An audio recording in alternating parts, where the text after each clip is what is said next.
Hey guys, I decided to get around to finally making a video to better describe how DSP volume works and all of its commands and such, and what you need to do in order to increase the accuracy of whatever headphones or headsets that you're using to determine where special effects are coming from in Left4Dead 2. So, for those of you who don't want to watch the video, there's a link down below to Pastebin with everything that you're going to need to put into an auto exec, which I will not cover here. If you don't know how to make an auto exec, please take the time to Google it for yourself. I will not be covering it in this video. So, first off, I don't know what the coding is behind DSP volume or any of that. A friend of mine says it probably stands for digital sound processing. I'm not sure if that's it, but I just know that when it is off, it makes directional sound a lot more clear and easier to identify where noises are coming from in just any kind of source engine game. Whether it's gunshots, whether it's, Ellis going on about his stories about Keith, or a hunter pouncing at you from far away. So, a couple things though before I go on about the commands is this, as I mentioned earlier, is available in all source engine games. However, in Left4Dead 2, it is not cheat flagged. I believe a friend of mine told me that in CSGO, Counter-Strike Global Offensive, it is considered cheat flagged. Now, DSP volume, you need to use a script in order to turn it off permanently, simply because it automatically restarts whenever you go into a different soundscape. Now, I'm not a mapper or any of that sorts, but I just kind of discovered this by playing around, and it seems to be related to when you go through certain areas. It's kind of a scripted event. You can kind of hear the background noise right now going on. This is the noise that I would get if I went into the bathroom over here. And if you avoid going through the scripted events, you can avoid entirely just changing the soundscape.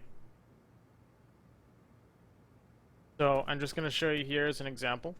I'm going to walk through this doorway here, and you're going to hear the background noise here, the ambient noise, change. You can see we're in a bit more of a, it sounds like more of a mechanical room. You can hear like the building kind of creaking and such. And when I step on out here, the soundscape changes again. Alright, and now we got crickets and the whole 9 yards of the insects. However, it doesn't seem to be related to when you go into a structure, but rather when you go through the placed areas, so those doorways. So let's say here, I want to go back in here, but I'm going to no-clip through it. Now that I'm inside, the soundscape still hasn't changed for me. Right? You don't hear the creaking and noises and such that you would get if you left the area here. Again, go back inside, you got creaking noises, etc. Sounds like we're kind of on a giant metal ship. So that's why you kind of need a script to turn this off permanently, because you're going to be going through these soundscapes a lot in Left4Dead 2, and this command will be resetting itself back to the default value consistently. Making it just setting it off, like putting it to 0 in your auto exec, is just not going to be enough. You need something, as I linked down below in the Pastebin, to permanently keep it off. So let me go through the commands here. So we're going to need to mess with 3 different commands here, so hopefully I can remember them all. So let me go ahead and clear this. So I'm going to go ahead and find the commands. Find DSP. We got a bunch of commands here.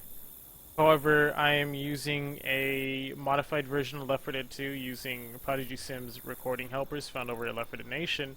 So I got a bunch of extra commands here that you probably would not see if you're actually playing the non-insecure version of Left4Dead 2. So the commands we're going to need to be using here, let me go over here into this background, is DSP volume, DSP enhanced stereo, and DSP, I need to try and remember what it's called. I think it's DSP slow CPU. Alright, so these are the 3 commands that we need to mess with here. Now, a lot of people, whenever I see, I've looked through a bunch of auto execs and such, a lot of people actually tell you to set this to 1, or this one right here, DSP enhanced stereo. I believe in in Kaizen's or Keegan's auto exec or something, which is very popular, which, mind you, does not actually increase your frames per second. There isn't really anything you can do in Left4Dead 2 to increase your frames per second besides using low violence. But yeah, a lot of people seem to have this set to 1. Alright? this actually makes it harder to identify where special infected are coming from. So if we want to utilize all of this, we need to make sure we have the following. So we have DSP volume 0, DSP enhance stereo, I misspelled that, 0, and DSP slow CPU 0. This will, in theory, disable everything with the DSP, alright? Now, by default, DSP enhanced stereo is set to, oh, it doesn't have a default there, and I'm going to check what slow CPU is set to. Alright, so that one doesn't have a default, but by default, DSP volume is set, so you can see right here, DEF, that means the default CVAR, it's set to 0.8, right?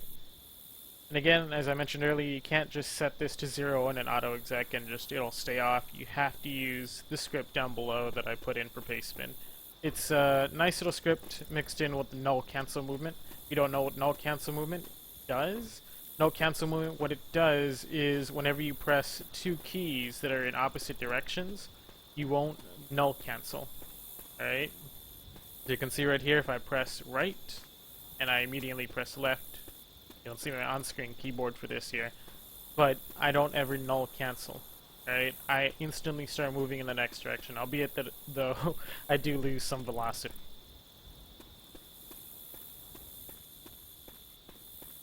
So, I'm going to start explaining here what DSP volume exactly does. So, from my understanding, is that DSP volume tries to achieve like a richer quality of sound. Alright, it tries to make a more kind of ambient or more fuller range of sound, which is great if you want to have some kind of immersion, but if you want to identify and pinpoint where sound is coming from, then it's going to be a real pain in the ass when you have headphones like I do. So I'm using some pretty crappy headphones, the Corsair Vengeance 1500. Now, a lot of people usually get USB headphones. They're cheap and they're really, really well advertised, but analog headphones are significantly better. This command, however, DSP volume, from what I've gathered so far, as long as you have all three of those CVARs good to go in your auto exec and have the script, it will benefit all users, both analog and USB. It doesn't matter how many sound channels you have. So right here, just for this video here, just for the demonstrational purposes, I set my audio to 2 speakers.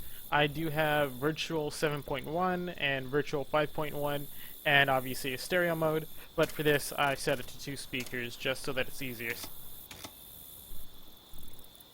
Alright, so I'm going to go ahead and spawn up a hunter here, so maybe you could hear the difference. I'm not sure though. I don't believe open broadcasting software actually captures directional sound really, really well. However, for me, in-game, I can significantly hear the difference.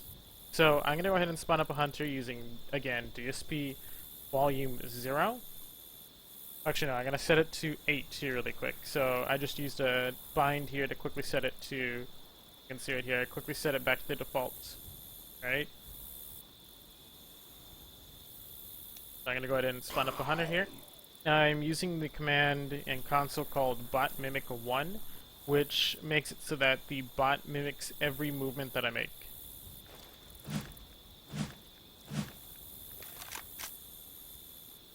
Alright, so I'm going to go ahead and make him make some noise here.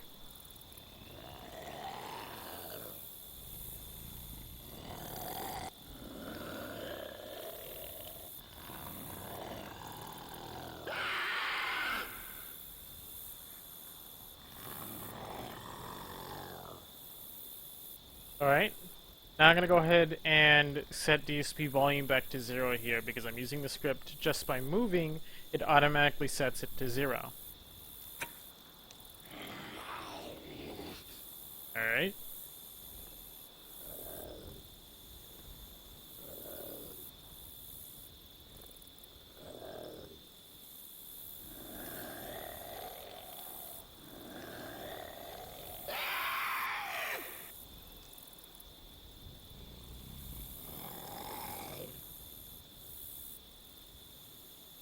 Alright, so simple enough there.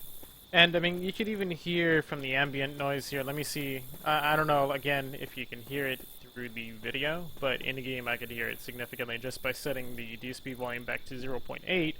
The ambient noise seems, it seems a bit more quiet and it sounds like it's coming from everywhere. Whereas if I set it back to 0, which I just did right now, it seems a bit louder, but it doesn't feel like it's coming from everywhere. Alright, so I hope, this video tries to give you an idea of whether or not you want to use it. Like I said, it makes a huge difference in my accuracy for directional sound, even though I do have some pretty bad speakers. But I know a lot of people, including myself, would always complain about how whenever something spawns up like a jockey, you could not tell where it was, simply because of the direction. It just sounded like it was coming from everywhere. And again, I've tested this with several people, ranging from people that use stereo iPod earphones for Left 4 Dead 2. Yeah, I have a friend that uses iPod earphones for this game here, and he says that with this command, he immediately noticed a difference. And I also had some people with very, very expensive headsets, analog headsets, mind you, ranging anywhere between $250, $400, and they said they could easily spot the difference, almost immediately, in fact. Alright, anyways, I'm going to go ahead and end the video. Take care, guys, and leave a comment down below if it works for you or if it doesn't. Just make sure, again, you have to run the entire script, put it in your auto exec.